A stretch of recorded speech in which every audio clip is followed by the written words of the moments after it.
on that side.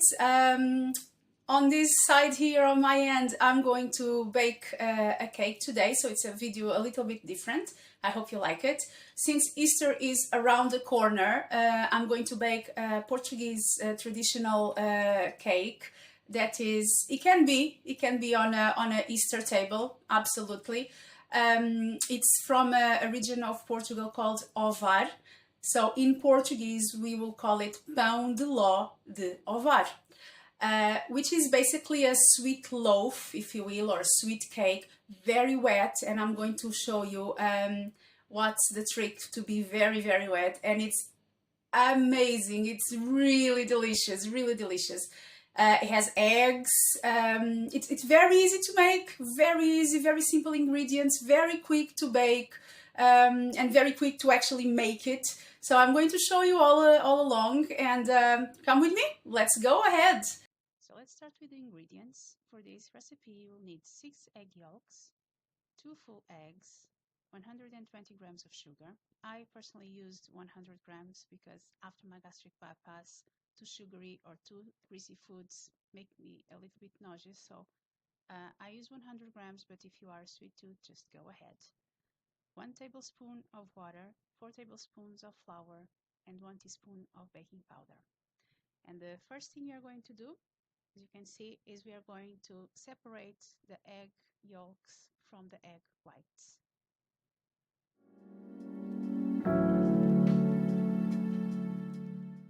Now we have all our egg whites separated from the egg yolks. Don't throw the egg whites away. You can just simply get one of those ice trays, put them in there, and freeze them. And when they are frozen, just take the little ice cubes, keep them in the bag, and they can stay in the freezer for a good month without any problem. You can use them for shakes or protein boosters. Our next step is going to be mix all the yolks and the eggs with the sugar until it's a very foamy, whitish mixture.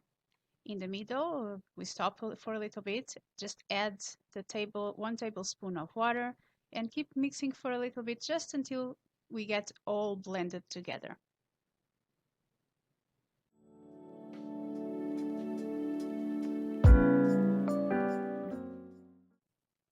We're going to add now the flour.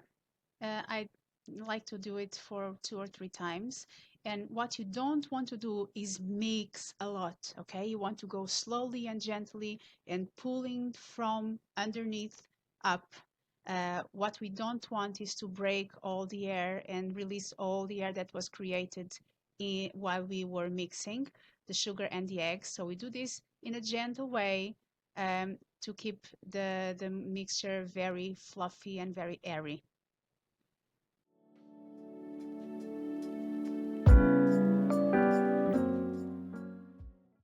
Okay, so this is our dough prepared, and now we are going to get our mold ready. My mold has around 20 centimeters diameter. It's tall, but we don't need a very tall one for this. And we are going to prepare this with getting a little bit of grease-proof paper, so baking paper, and we are going to put it in at the end, at the bottom. I just like it to do it like this, to be honest. You don't need to be very careful with this part because this part is just, we are going to put another layer of paper. So don't be very, perfect with this part. When everything is ready, we're just going to trim this excess paper around because we don't need it to anything really. So now what we're going to do is we're just going to add another sheet of greaseproof paper and try to make create the form of the mold inside.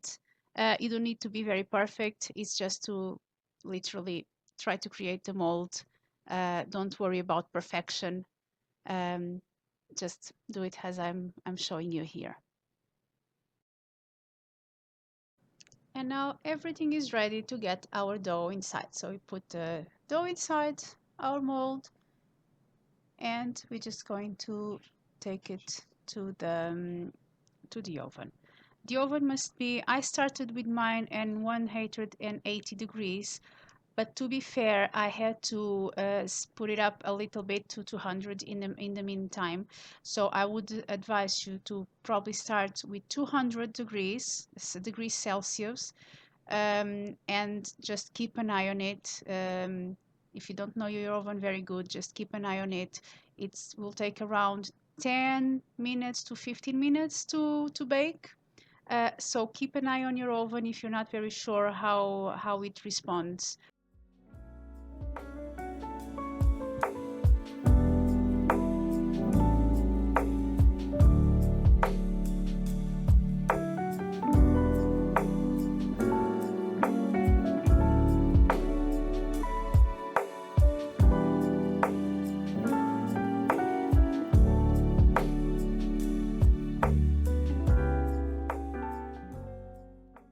Your oven, or if you're not sure, just get a toothpick and just pierce a little bit on the side. On the side must be dry, uh, which it was not here yet, so I put it a few more minutes in the oven.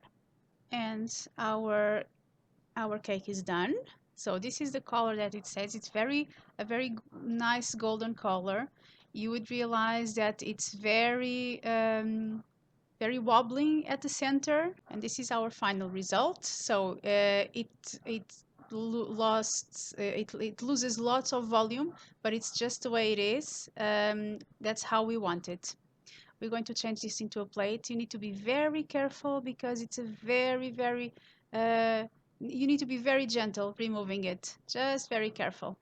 It helps if your mold has a removable bottom like mine. So you need to be really careful and gentle doing that.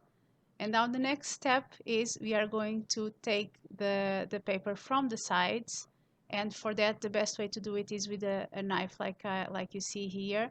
Be very gentle doing that because you don't want to destroy the walls of this sponge cake. Okay, so be very gentle.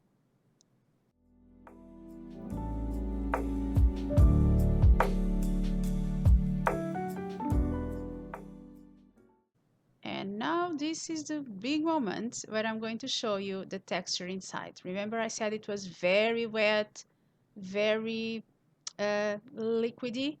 So it really is, and it might not be the best aspect of all, but trust me when I tell you, it is really delicious. Okay, this is exactly how it should be. Very liquidy at the center. Can you see the liquidy coming out? It's it's just amazing. It's heaven.